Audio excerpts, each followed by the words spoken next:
Good morning, everybody. Welcome back to another episode of Chronicles and Cocktails. I'm Josué, the spirited historian, and today we're going to talk about, November 19th, Discovery Day in Puerto Rico. Let's get to it.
Before we continue, don't forget to subscribe, hit the like button, hit the bell button, and share it. Share it with your friends. And thank you to everybody that has been really engaged in the last 4 or 5 episodes. I mean, these episodes have gone through the roof, and I thank you for it. And I want to thank the people of Spain who are tuning in to Chronicles and Cocktails. That's right, La Madre Patria representando. Gracias.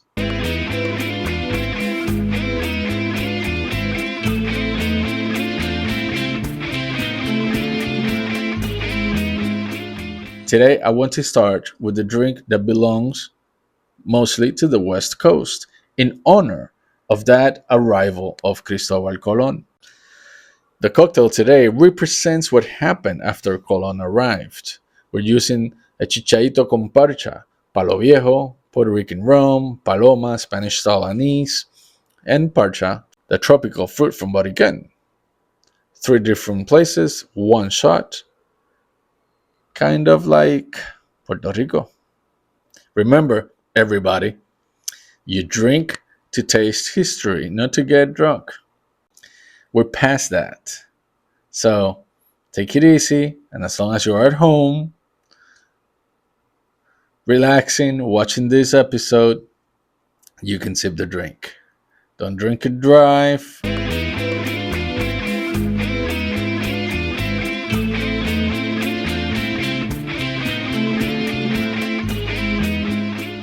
I've spent the last 3 years traveling to places that shaped the story of Cristobal Colón and the story of Puerto Rico, of course.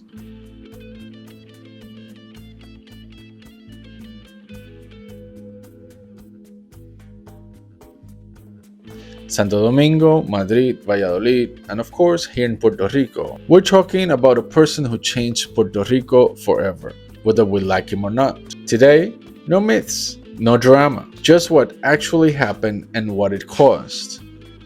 And for that, I'm using Cristobal Colón's diary from the second voyage. And it's Diario de a bordo, segundo viaje, y tercer y cuarto viaje, Cristobal Colón. You can find the link on the description below and read it for yourself. So it's one of the main sources for this episode because this episode is coming out today, but it's been researched for the last couple of weeks. Cristobal Colón was born around 1451 in Genoa, Italy. No royal blood, no elite education. He worked his way up from sailor to captain, and he became obsessed with a risky idea. Reach Asia faster by sailing west, depends wherever you are at. Everyone told him it was impossible, right? But if history shows anything, one stubborn person can move continents. So some say that he landed in Aguadilla, others say that he landed in Aguada. Some say he landed in Añasco, and some even say that he landed in Rincon. That was all Aguada, or Añasco, way back when. Actually, when Colón arrived, there was no Aguada and no Añasco. Aguada, it's the place where the ships stopped to get fresh water. That's why it's called Aguada. It comes from agua, Aguada. So, some scholars argue for Rincon based on the 15th century nautical descriptions, and modern researchers point to the river patterns described by the pirates. But the earliest written tradition, including 16th and 17th century chronicles like Oviedo, leans toward Aguada, where Colón reportedly took on water near the Gurabo River. Wherever the exact beach was, the moment matters more than the coordinates. This was the first documented encounter between Europeans and the island that would become Puerto Rico. Long before a European ship appeared on the horizon, Puerto Rico wasn't waiting to be discovered. The island was alive. Taíno societies had villages, agricultures, ball courts, canais, semi-worship, regional chiefs, alliances, rivalries, a world of its own. The people had names for themselves, for the island, for the gods, for the ancestors.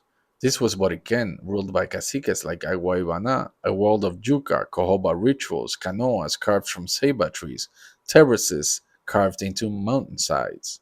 Colón's arrival didn't bring history. It collided with one and started a brand new history.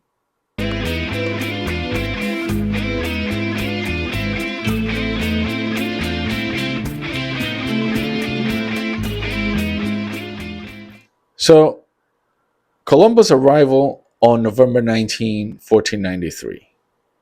It marks the beginning of Puerto Rico as a connected modern society. Spain brought the island into the wider world, introducing written language, Christianity, new technologies, new crops, architectures, medicine, and a legal structure that formed the basis for our government and our cities. San Juan became a key fortress defending the Caribbean, and Puerto Rico gained a role in global trade and strategy that shaped its importance for centuries. Yes, the indigenous world changed dramatically, but that moment created the foundations for Puerto Rican culture, the Spanish language we speak, the faith that shaped our traditions, the towns and plazas that define our map, and the very idea of Puerto Rico as a nation within a nation. In this telling, Discovery Day isn't about one person. It's about the birth of Puerto Rico as we know it today. It's about the moment Spain and Borikén connected, and Puerto Rico's story became part of the history of the world. Colón took his pitch to Spain after Portugal rejected him.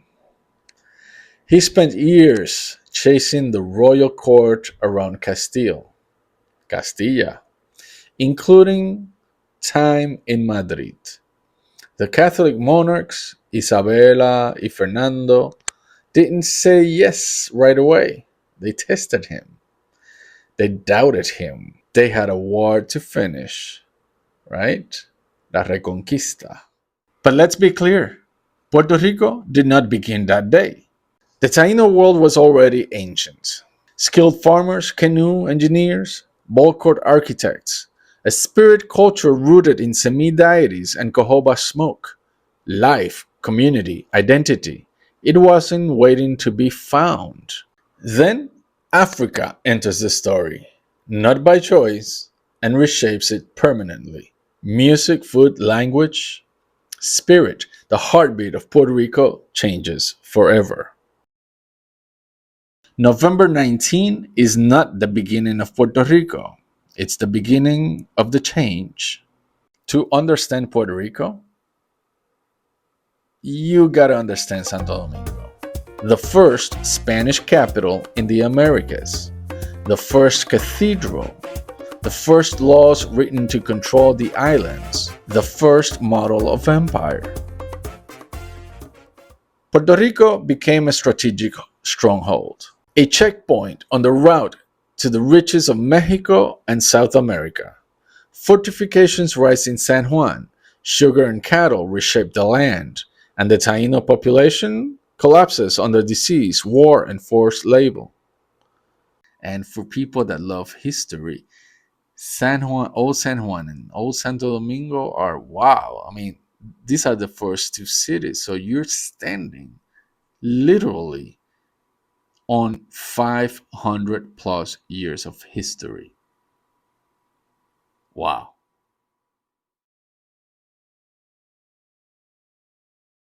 So who is Columbus to Puerto Rico? Well, he might not be a hero to a lot of people. He might not be the owner of our culture, but he is definitely the person that sparked Puerto Rico's history and that changed its destiny. Otherwise, you and I wouldn't be here today. Have you gotten your DNA test done? I have.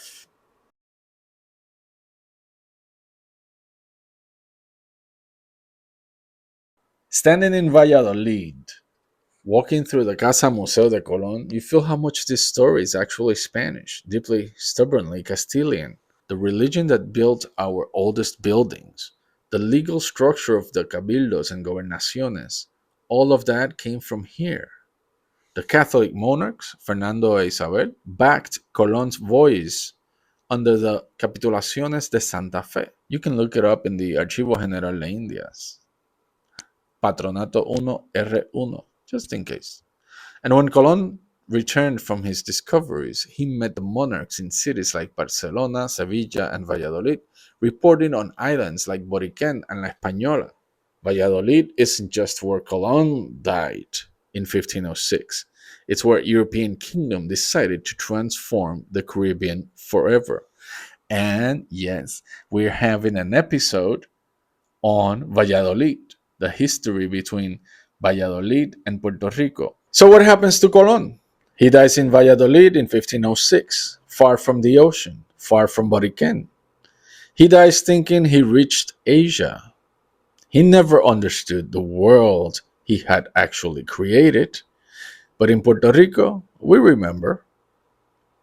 Not always comfortably, but we do remember. In San Juan, you can see in his honor La Plaza de Colón with his statue.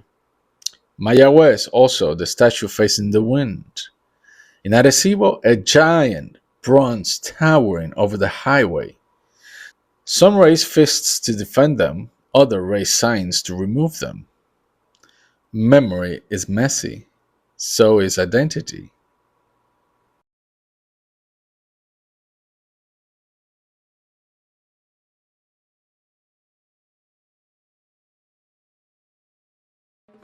What do you think about Cristobal Colón?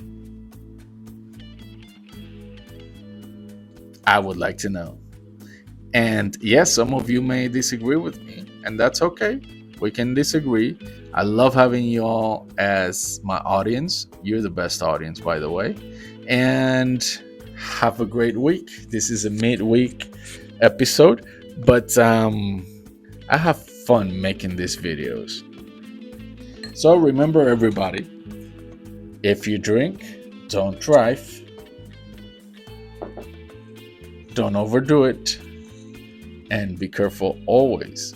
Just drink to taste the history. And if you make this cocktail at home, let me know. I want to know if you liked it. Remember, palo viejo chichaíto, passion fruit. That's it. Easy going. And take it easy throughout the day, right? We just want to know and taste those refreshing flavors and what that cocktail means to this episode. I hope you enjoy it. So, thank you for watching. I hope you enjoyed the episode. Next week, it's Thanksgiving, and we're going to have a few episodes coming up about food. Actually, it's going to be about the history of the turkey in Puerto Rico.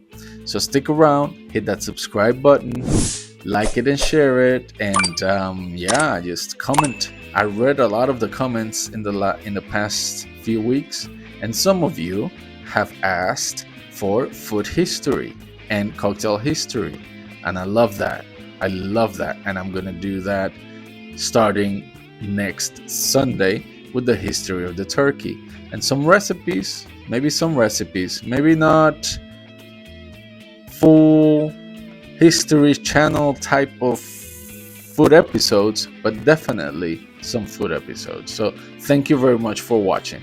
Subscribe, like, share, hit the bell, and as always, I'll see you on the next episode. Salud.